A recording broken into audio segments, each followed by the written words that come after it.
नमो नमः दोस्तों, स्वागत है आप सभी का मेरे चैनल में जिसका नाम है वक्रतुंड बाय सोनाली। तो आज की सिक्स की दीपकम की सीरीज में हम लोग देखने वाले हैं नेक्स्ट चैप्टर यानी जिसका नाम है बुद्धि ही सर्वार्थ साधिका। ये 8th चैप्टर है जो आज हम लोग देखने वाले हैं। अगर आप चैनल पे नए हैं तो जल्दी से चैनल को सब्सक्राइब कीजिए, बेल आइकन दबाइए ताकि आने वाली वीडियोस की जानकारी आपको मिलती रहे। वीडियो पसंद आती है तो लाइक जरूर कीजिए, शेयर कीजिए अपने दोस्तों के साथ। तो चलिए शुरू करते हैं। बुद्धि ही सर्वार्थ साधिका। संसारे उत्तम जीवनाय बुद्धिपूर्वक व्यवहार आवश्यक भवति। यानी संसार में उत्तम जीवन जीने के लिए बुद्धिपूर्वक व्यवहार आवश्यक होता है। बुद्धिपूर्वकेण व्यवहारेण कठिनम अपि कार्यम सहजम भवति। यानी बुद्धिपूर्वक अगर हम लोग काम करेंगे तो इस व्यवहार से हमारा कठिन से कठिन काम भी बहुत सहजता से पूरा हो जाएगा। विशेषतः स्पर्धायाः समये यदि प्रतिपक्षः अतीव प्रबलः तर्हि बुद्धिबलेन वयं तं जेतुं शक्नुमः। यानी स्पर्धा के समय पर अगर कोई कंपटीशन में जाते हैं तो स्पर्धा के समय पर यदि प्रतिपक्ष यानी अपोनेंट जो होते हैं वो अतीव प्रबल अगर बहुत ज्यादा शक्तिशाली है, बलशाली है, तरही फिर भी बुद्धि बलेन यानी बुद्धि के बल से वयम तम जेतुम शक्नुमः, हम सब उसे जीत सकते हैं। शरीर बलात् बुद्धि बल से महत्वम कथम अधिकम इति एषा कथा प्रतिपादयति। यानी शरीर बल से बुद्धि का बल कैसे ज्यादा होता है, कैसे अधिक होता है, यही कथा में बताया गया है। एताम कथां वयं पठामः। तो ये कथा हम सब अभी पढ़ते हैं। एकस्मिन् वने एकः नित्यजलपूर्णः महान् सरोवरः अस्ति। यानी एक वन में एक नित्य जलपूर्णः जल से भरा हुआ एक बड़ा सा सरोवर है। सरोवर यानी तालाब। कदाचित एकम पिपासाकुलं गजयूथम वनांतरात तत्र आगच्छति। तो एक बार एक पिपासा कुलम यानी प्यासा, गजयूथम यानी हाथियों का झुंड वनांतरात यानी वन के अंदर से वहां पे आता है। तस्मिन् सरोवरे ते गजाः स्वेच्छया जलम पीत्वा स्नात्वा क्रीडित्वा च सूर्यास्त समय निर्गच्छन्ति। तो उस सरोवर में वो सारे हाथी स्वेच्छया यानी अपनी अपनी मर्जी से जलम पीत्वा जल पीकर, स्नात्वा यानी स्नान करके, क्रीडित्वा यानी पानी में खेलकर, सूर्यास्त समय यानी सनसेट के टाइम पर वहां से निकल जाते हैं। तस्य च सरोवरस्य तीरे समन्तात् सुकोमल भूमौ बहुनी शशक बिलानी संति। यानी वही सरोवर के तट पर और उसके चारों ओर सुकोमल भूमि यानी जो जो एकदम भूमि का जो भाग है वहां पे कोमल भूमि, तो वहां पे बहुत सारे शशक बिलाने, बहुत सारे खरगोश अपने अपने बिल बनाकर वहां पे रहते हैं। येषु बहवः शशकाः निवसन्ति। वहां पे बहुत सारे शशक यानी रैबिट्स रहते हैं, खरगोश रहते हैं। कजानाम परिभ्रमणेन यानी हाथियों के इधर उधर घूमने से तेषु बिलेषु निवसन्तः बहवः शशकाः यानी उन बिलों में रहने वाले बहुत सारे जो रैबिट्स थे वो क्षत विक्षताः भवन्ति यानी कुछ घायल हो गए और कुछ मर भी गए। केचन पुनः मृताः अपि भवन्ति। उनके इधर उधर चलने से, दौड़ने से उनको क्षति पहुंचती है और वो कुछ कुछ घायल हो जाते हैं, जख्मी हो जाते हैं और कुछ कुछ मर भी जाते हैं। अतः शशकाः भीताः चिंतामग्नाः च भवन्ति। इसलिए वो सारे जो खरगोश है वो भीताः डरे हुए और चिंतामग्न यानी चिंतामग्न हो जाते हैं। ते दुखम अनुभवन्ति, वो दुख का अनुभव करते हैं। स्वरक्षार्थम च ते उपायम चिंतयति, और खुद की रक्षा के लिए वो उपाय सोचते हैं। एकस्मिन् दिने सायंकाले तेषां शशकानां सभा भवति। यानी एक दिन शाम को उन सारे रैबिट्स यानी जो खरगोश है उनकी एक सभा होती है। सर्वे शशकाः स्वमतं प्रकाशयन्ति। यानी जो सारे रैबिट्स है, सारे जो खरगोश है वो अपने अपने विचार प्रकट करते हैं। परम ते समाधानम न प्राप्नुवन्ति, लेकिन उनको कोई समाधान या कोई सॉल्यूशन उनको नहीं मिलता है। अंते शशक राजः वदति, तो लास्ट में शशक राजा यानी उनका जो किंग होता है वो बोलता है अहम एव उपायम चिंतयामि, यानी मैं ही अभी कुछ उपाय सोचता हूँ। अधुना वयम सर्वे स्वगृहम गच्छामः। अधुना मतलब क्या, अभी। वयम सर्वे यानी हम सब अपने अपने घर, स्वगृहम गच्छामः अपने अपने घर जाते हैं। अन्यस्मिन् दिवसे रात्रौ सह शशकराजः युथाधिपस्य गजराजस्य समीपम गच्छति। यानी अगले दिन रात्रौ यानी रात्रि में सह शशकराजः वह जो खरगोशों का राजा थे वो युथाधिपस्य गजराजस्य समीपम गच्छति। तो गजराज यानी जो गजराज होता है, जो सारे हाथियों के झुंड का स्वामी होता है, लीडर होता है, उनके पास वो जाता है। सह गजराजम कथयति, वह गजराज को कहता है हे गजराज एषः सरोवरस्य चंद्रस्य वासस्थानम अस्ति, यानी यह सरोवर जो है ये चंद्र का निवास स्थान है। वयम शशकाः तस्य प्रजाः स्मः, यानी हम सारे खरगोश उसकी प्रजा है। अतएव सह शशांकः इति नामना प्रसिद्धः, इसलिए वो शशांक नाम से प्रसिद्ध है। यदा शशकाः जीवन्ति तदा एव चंद्रः प्रसन्नः भवति, अगर खरगोश जीते हैं तो ही चंद्र प्रसन्न होता है। गजराज पृच्छति, तो गजराज उसको पूछता है, कथम अहम विश्वासम करोमि, मैं कैसे विश्वास करूं, किम सत्यम एव चंद्रः सरोवरे तिष्ठति, क्या सचमुच चंद्र सरोवर में रहता है।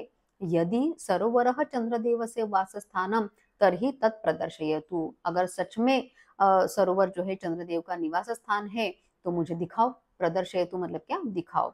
शशकः कथयति, तो खरगोश कहता है, आम यानी यस, चंद्र से दर्शनाय आवाम अधुना एव सरोवरम प्रति चलावह, यानी चंद्र के दर्शन के लिए आवाम यानी हम दोनों, अधुना यानी अभी, अभी ही सरोवरम प्रति चलावह यानी सरोवर के ओर चलते हैं।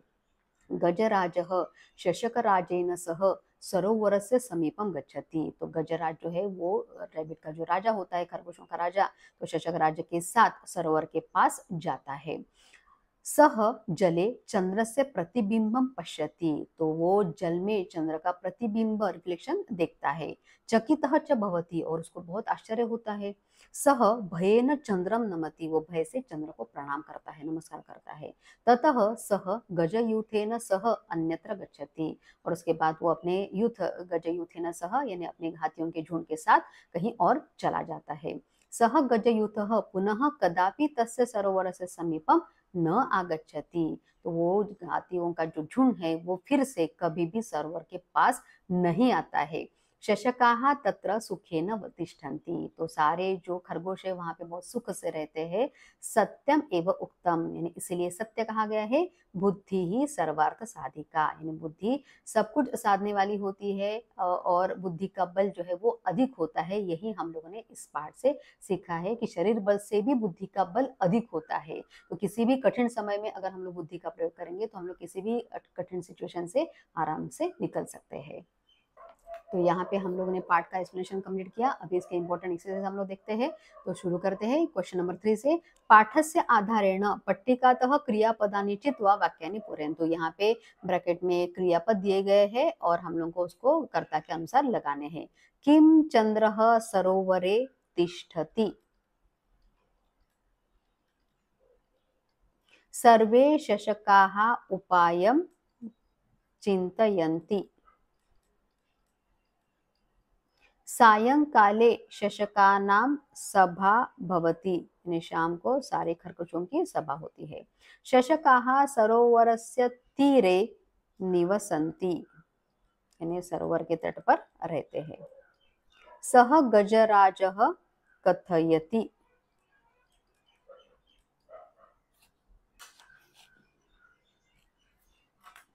क्वेश्चन नंबर 4 देखते हैं। उदाहरणानुसारम निम्नलिखितानां पदानां वचनम पुरुषम च लिखन्तु, वचन और पुरुष लिखने हैं। यहाँ पे पद दिए गए हैं, वो कौन से पुरुष में आते हैं, प्रथम पुरुष में, मध्यम पुरुष में, उत्तम पुरुष में हम लोगों को लिखना है। और उसका वचन क्या है, एक वचन में है वो पद या द्विवचन में है या बहुवचन में, वो हमको लिखना है। जैसे उन्होंने यहाँ पे एक करके दिखाया है। चिंतयति ये है प्रथम पुरुष एक वचन, वैसे ही तिष्ठन्ति ये भी है प्रथम पुरुष बहुवचन। उसके बाद है जीवंती, तो ये है प्रथमः पुरुषः बहुवचनम। उसके बाद है नमति, नमति एक वचन में है, प्रथम पुरुष में है।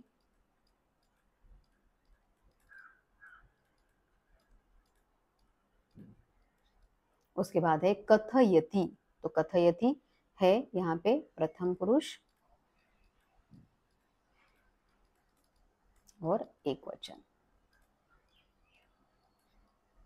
उसके बाद है गच्छति, ये भी है प्रथम पुरुषः और है एक वचन। उसके बाद नेक्स्ट क्वेश्चन है क्वेश्चन नंबर 5। उदाहरणानुसारम समुचिते ही क्रियापदैः रिक्तस्थानानि पूरयन्तु। तो ये टेबल दिया हुआ है और एक वचन, द्विवचन और बहुवचन में सारे क्रियापद दिए हुए हैं और कुछ-कुछ बीच में मिसिंग है जो हम लोग को फिलअप करने हैं। जैसे गच्छति, गच्छतः, गच्छन्ति। वैसे कथयति, कथयतः, कथयन्ति। तिष्ठति, तिष्ठतः, तिष्ठन्ति। करोमि, कुर्वः, कुर्मः। जो मिसिंग है वो आपको लिखना है। एक वचन मिसिंग है तो एक वचन, द्विवचन मिसिंग है तो द्विवचन और बहुवचन अगर मिसिंग है तो बहुवचन लिखना है। जैसे जीवति, जीवतः, जीवन्ति। चलामि, चलावः, चलामः। क्वेश्चन नंबर 6 है चित्रस्य आधारेण पंचवाक्यानि लिखन्तु। पार्ट सेंटेंस में आपको चित्र वर्णन दिया है, यहाँ पे चित्र वर्णन करना है यानी पिक्चर डिस्क्रिप्शन। तो नॉर्मली पिक्चर डिस्क्रिप्शन में आपको हेल्प बॉक्स दिया रहता है और उसमें काफ़ी सारे वर्ड्स दिए रहते हैं और उसी को लेकर आपको सेंटेंसेस फ्रेम करने होते हैं। लेकिन यहाँ पे उन्होंने हेल्प बॉक्स नहीं दिया हुआ है, आपको अपने मन से ही इसके सेंटेंसेस फ्रेम करने हैं। तो एकदम सिंपल सेंटेंस लेकिन ग्रामेटिकली करेक्ट सेंटेंसेस आपको फ्रेम करने होते हैं। जैसे अभी हम लोग लिखेंगे यहाँ पे एतत् चित्रम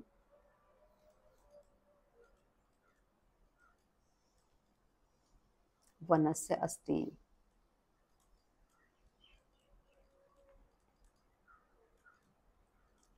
चित्रे बालकः फलं खादति।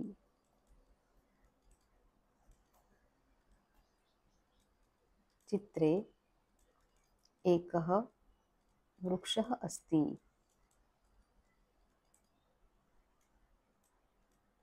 चित्रे